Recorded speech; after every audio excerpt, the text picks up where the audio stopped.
मैं आपको एक कहानी सुनाता हूँ। यह एक जहाज की कहानी है, लेकिन कोई साधारण जहाज नहीं।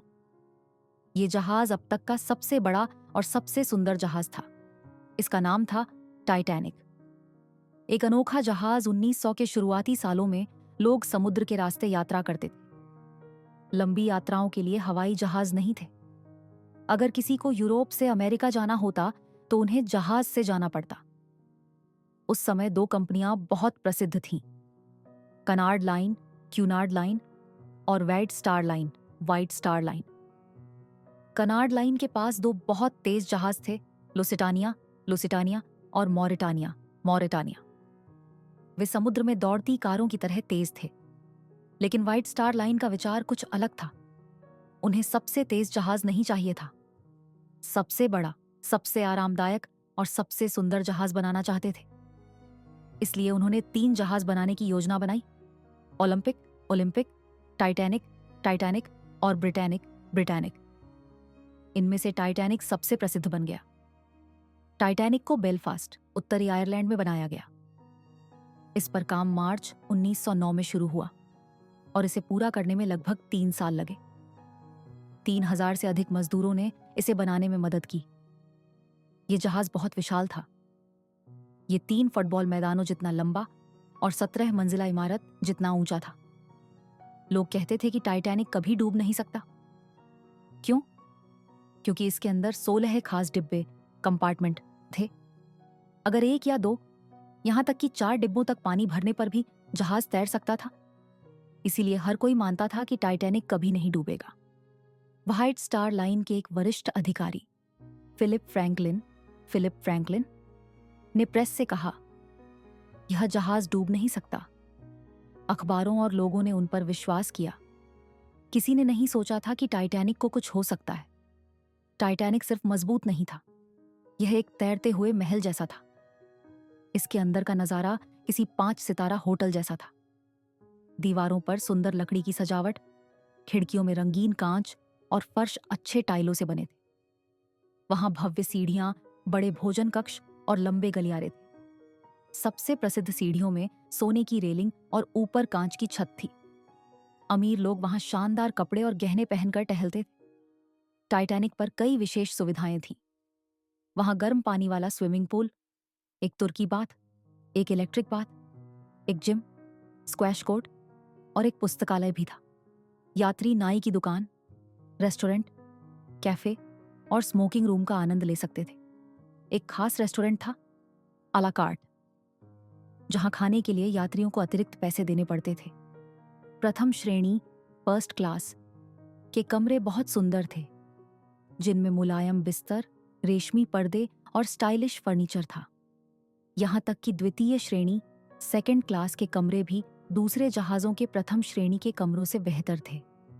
तृतीय श्रेणी, थर्ड क्लास के कमरे साधारण थे, लेकिन साफ सुथरे और आरामदायक थे। टाइटैनिक का निर्माण एक महंगा उपक्रम था, जिसकी लागत 1912 में 7 करोड़ 50 लाख डॉलर थी, जो वर्तमान मुद्रा में लगभग 200 करोड़ डॉलर के बराबर है। प्रथम श्रेणी के टिकट की कीमत 4,45,000 डॉलर थी, जो आज लगभग 1 करोड़ डॉलर के समान है। श्रेणी के टिकट लगभग $60 में उपलब्ध थे, जो आज के $1,500 के बराबर है। तृतीय श्रेणी के टिकटों की कीमत $15 से $40 के बीच थी, जो वर्तमान में $400 के बराबर है। $1,000 के बीच होगी। टाइटैनिक की पहली यात्रा, जिसे मेडन वॉयज कहा जाता है, पर सभी शामिल होना चाहते थे। यह यात्रा साउथहैम्पटन, इंग्लैंड से न्यूयॉर्क सिटी, अमेरिका तक निर्धारित थी। इस यात्रा में धनी और प्रसिद्ध व्यक्तियों के साथ साथ अमेरिका में बेहतर जीवन की तलाश में गरीब परिवार भी शामिल थे।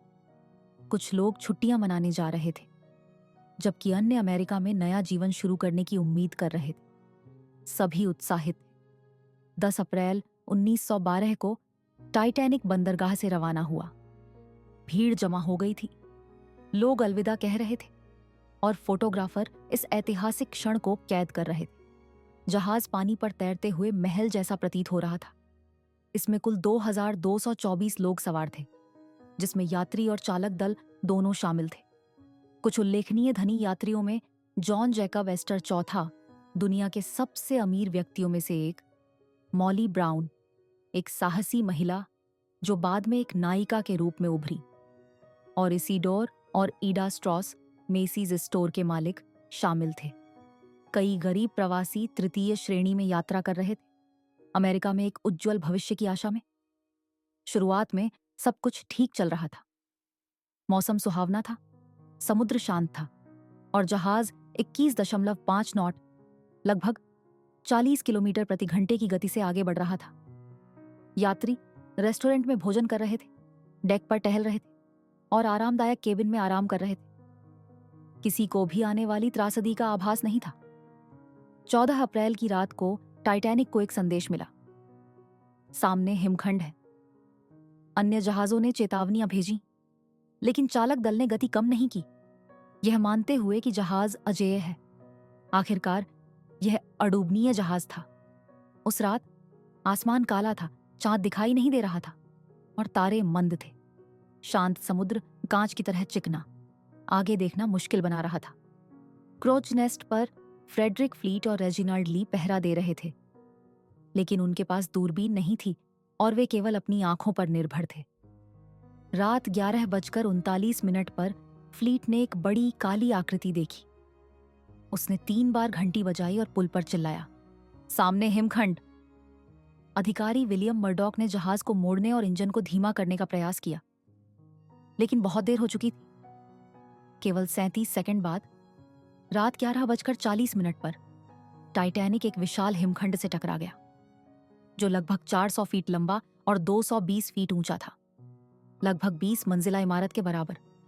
कुछ बर्फ डेक पर गिर गई, लेकिन असली नुकसान पानी के नीचे हुआ, जहां हिमखंड ने जहाज के पतवार में एक बड़ी दरार बना दी, जिससे 6 डिब्बों में पानी भर गया। शुरुआत में प्रभाव सूक्ष्म था। कुछ यात्रियों ने एक अजीब सी आवाज सुनी या एक हल्का सा झटका महसूस किया, लेकिन ऐसा नहीं लगा कि कोई बड़ी दुर्घटना हुई है। प्रथम श्रेणी के लाउंज में कुछ लोग हंसी मजाक में कह रहे थे, क्या हम किसी चीज से टकरा गए? लेकिन जहाज के निचले हिस्से में काम कर रहे कर्मचारियों को स्थिति की गंभीरता का अंदाजा हो गया था। नीचे के कमरे पानी से भरने लगे थे। जहाज के वाटरटाइट कंपार्टमेंट पानी से भर रहे थे।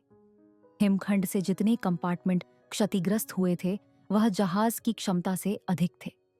अगर केवल 4 कंपार्टमेंट भरते तो जहाज तैरता रहता, लेकिन अब 5 कंपार्टमेंट भर चुके थे और पानी का स्तर लगातार बढ़ रहा था। कप्तान को सूचित किया गया। कप्तान एडवर्ड जॉन स्मिथ को इस गंभीर स्थिति की सूचना दी गई। उन्होंने स्वयं जाकर स्थिति का जायजा लिया। फिर उन्होंने अपने अधिकारियों की एक बैठक बुलाई। जहाज का नक्शा देखने के बाद कुछ ही समय में सभी को यह स्पष्ट हो गया कि टाइटैनिक डूबने वाला है। यह विश्वास करना मुश्किल था, क्योंकि कुछ घंटे पहले तक सभी यह मान रहे थे कि यह जहाज अडूबनीय है।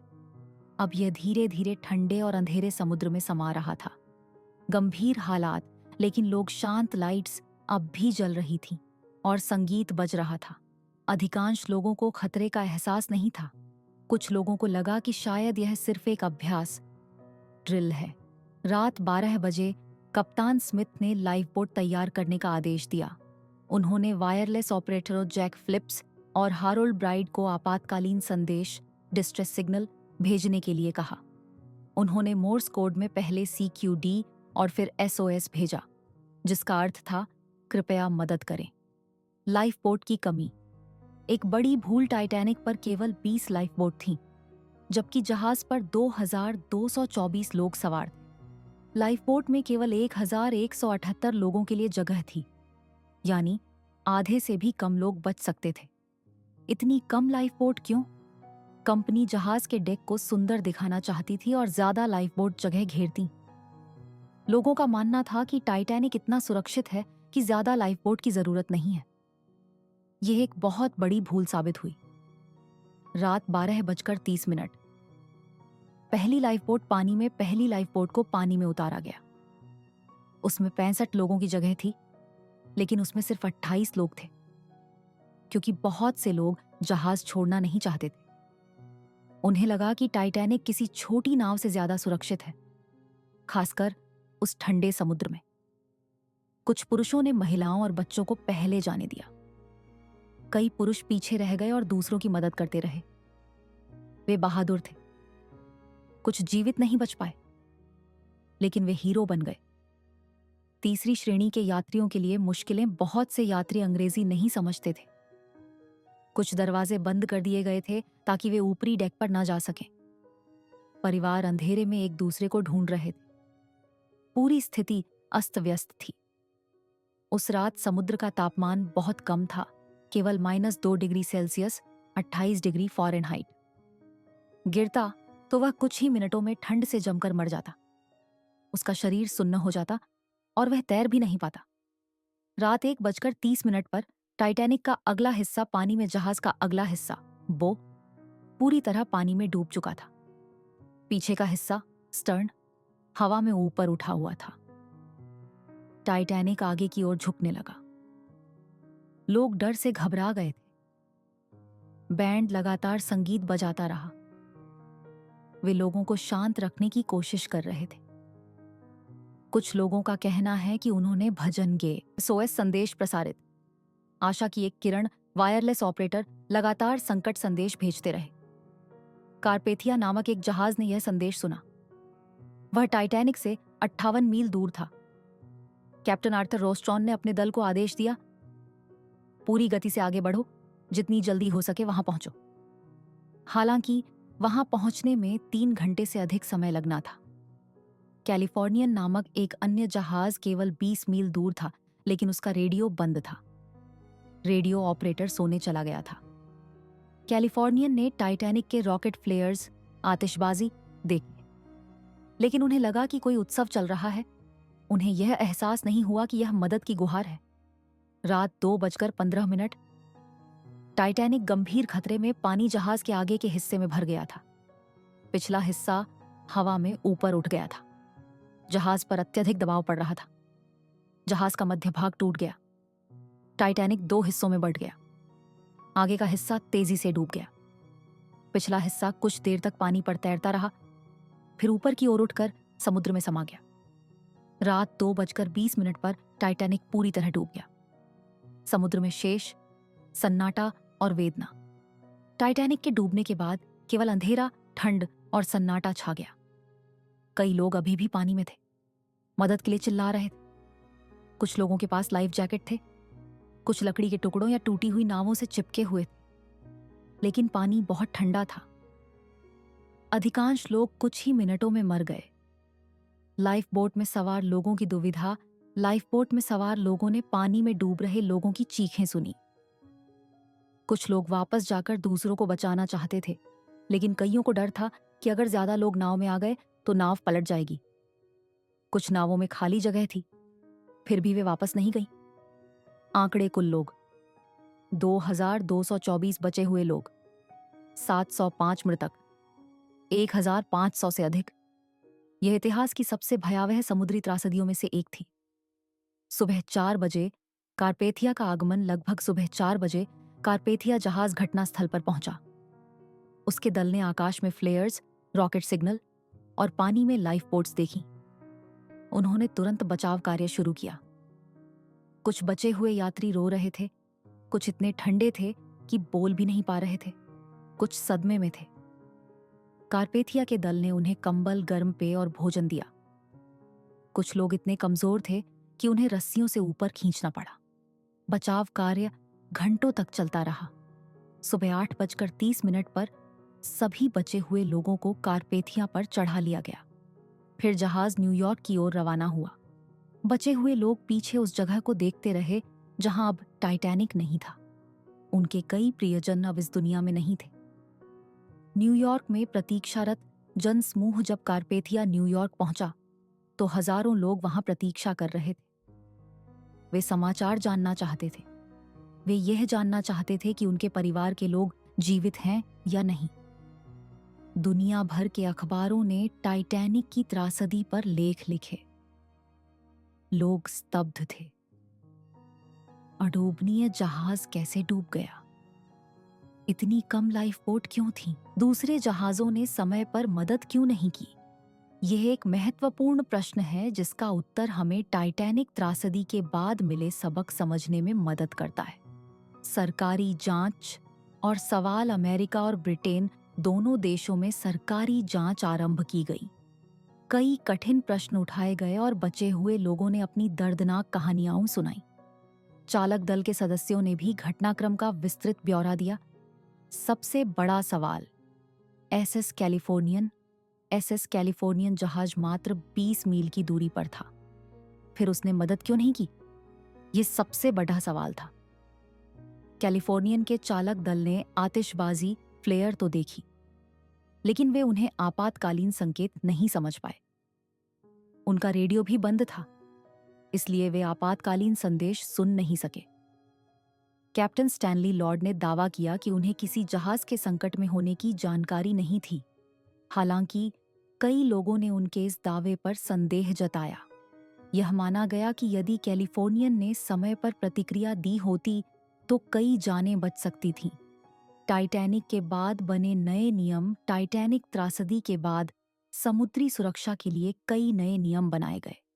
प्रत्येक जहाज पर सभी यात्रियों और चालक दल के सदस्यों के लिए पर्याप्त लाइफ बोट का होना अनिवार्य कर दिया गया। रेडियो को 24 घंटे चालू रखना अनिवार्य बनाया गया। यदि कोई जहाज आतिशबाजी, एफआईएफ फ्लेयर देखता है या एसओएस संदेश सुनता है तो उसे तुरंत मदद भेजना अनिवार्य कर दिया गया।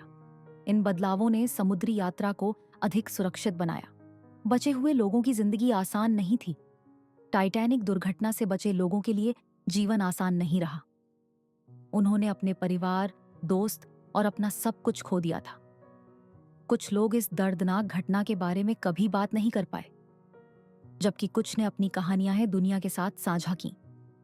एक प्रसिद्ध बची हुई महिला, मॉली ब्राउन इस त्रासदी से बचने वाली एक प्रसिद्ध महिला थी। उन्होंने आपदा के दौरान कई लोगों की मदद की। उन्होंने ठंड से कांप रहे एक व्यक्ति को अपना कोट दिया और दूसरों को हिम्मत न हारने के लिए प्रोत्साहित किया। बाद में लोग उन्हें द अनसिंकेबल मॉली ब्राउन, अडूबनीय मॉली ब्राउन कहने लगे। उस भयावह रात में कई वीरतापूर्ण कार्य देखने को मिले। पुरुषों ने महिलाओं और बच्चों को अपनी सीटें दी। चालक दल के सदस्यों ने लोगों को जहाज से बाहर निकलने में मदद की। संगीतकारों ने लोगों का मनोबल बनाए रखने के लिए संगीत बजाना जारी रखा। टाइटैनिक डूब रहा था, फिर भी लोगों ने एक दूसरे की मदद करना नहीं छोड़ा। टाइटैनिक ने एक बड़ी सीख दी।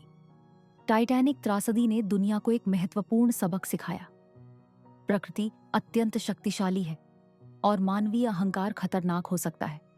लोगों को विश्वास था कि टाइटैनिक अडूब है, लेकिन एक साधारण हिमखंड ने सब कुछ बदल दिया। यह एक चेतावनी थी कि हमें कभी यह नहीं सोचना चाहिए कि हम प्रकृति से शक्तिशाली हैं। दूसरा सबक, तैयारी हमेशा जरूरी है। जहाज पर पर्याप्त लाइफ बोट नहीं थी, क्योंकि लोगों को यकीन था कि टाइटैनिक कभी नहीं डूबेगा। इस अंधविश्वास ने कई जानें ले ली। टाइटैनिक दुर्घटना के बाद नए कानून बनाए गए। अब हर जहाज पर सभी के लिए लाइफ बोट होना अनिवार्य है। रेडियो रात भर चालू रहना चाहिए और यात्रा से पहले सुरक्षा अभ्यास अनिवार्य है। इन नियमों ने अनगिनत जानें बचाई हैं। टाइटैनिक ने मानवता की अच्छाई भी दिखाई। इस त्रासदी ने यह भी दिखाया कि सबसे बुरे समय में भी मानवता की चमक बनी रहती है। पुरुषों ने अपनी सीटें त्याग दी। चालक दल के सदस्यों ने लोगों की जान बचाई और संगीतकारों ने आखिरी क्षण तक संगीत बजाना जारी रखा। टाइटैनिक डूब रहा था, फिर भी उन्होंने लोगों की सहायता करना नहीं छोड़ा। टाइटैनिक की महत्वपूर्ण सीख, टाइटैनिक ने दुनिया को एक महत्वपूर्ण सबक सिखाया। प्रकृति अत्यंत शक्तिशाली है और मानवीय अहंकार विनाशकारी हो सकता है।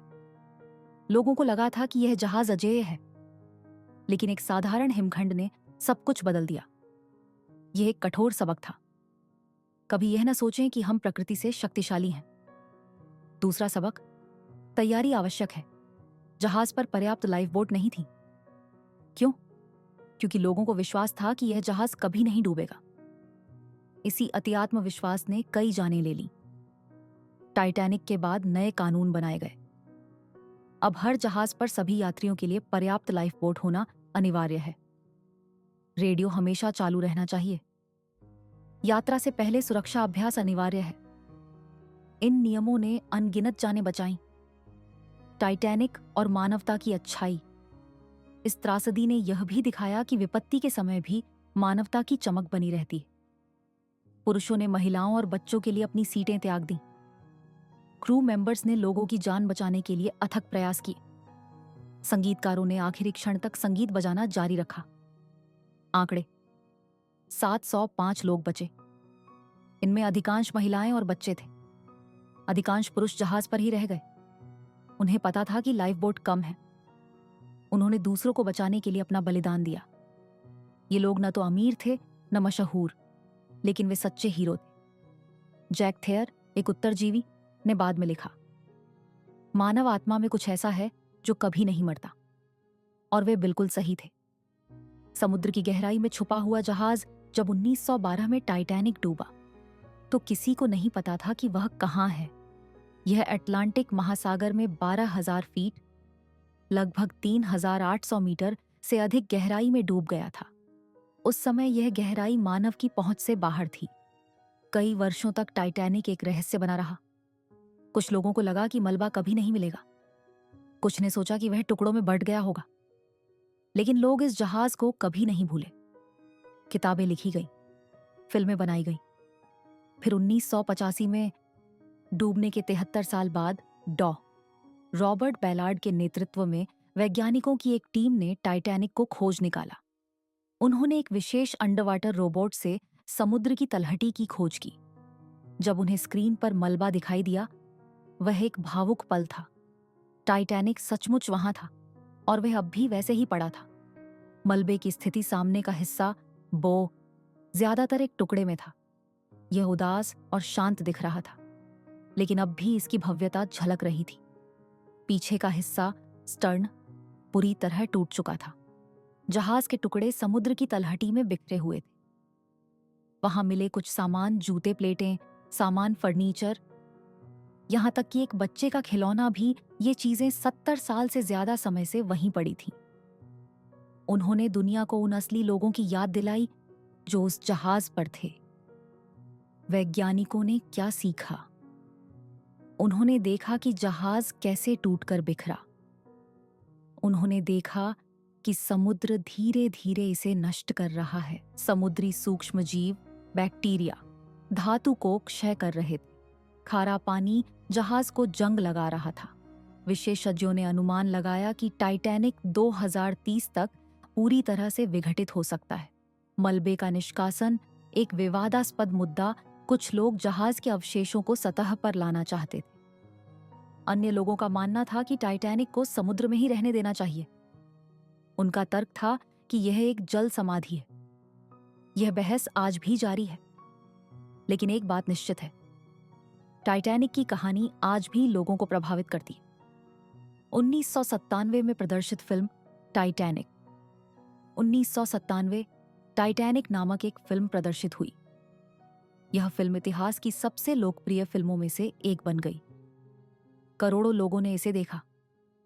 इस फिल्म ने एक प्रेम कहानी प्रस्तुत की, साथ ही उस दुखद रात की वास्तविक घटनाओं को भी दर्शाया। इसने नई पीढ़ी को टाइटैनिक और उस पर सवार लोगों के बारे में जानने का अवसर प्रदान किया। फिल्म के बाद बढ़ी लोगों की रुचि। लोग टाइटैनिक के बारे में और अधिक जानने के लिए उत्सुक हो गए। संग्रहालयों ने विशेष प्रदर्शनियां आयोजित की। कुछ लोगों ने जहाज के प्रतिरूप बनाए। स्कूलों ने टाइटैनिक के इतिहास को अपने पाठ्यक्रम में शामिल किया। 2012 डूबने की 100वीं वर्षगांठ 2012 में टाइटैनिक के डूबने के 100 साल पूरे होने पर दुनिया भर में विशेष कार्यक्रम आयोजित किए गए। लोगों ने इस दुर्घटना में हुई जान माल की हानि को श्रद्धांजलि अर्पित की। कुछ लोग एक जहाज से उस स्थान पर गए जहां टाइटैनिक डूबा था। वहां उन्होंने एक स्मृति समारोह आयोजित किया और फूल समुद्र में अर्पित किए। टाइटैनिक 2 एक नया स्वप्न ऑस्ट्रेलियाई अरबपति क्लाइव पामर ने एक महत्वाकांक्षी घोषणा की। वे एक नया टाइटैनिक बनाना चाहते थे, एक आधुनिक संस्करण जिसका नाम टाइटैनिक 2 होगा। नया जहाज पुराने टाइटैनिक जैसा ही दिखेगा, उसी शानदार डिजाइन के साथ।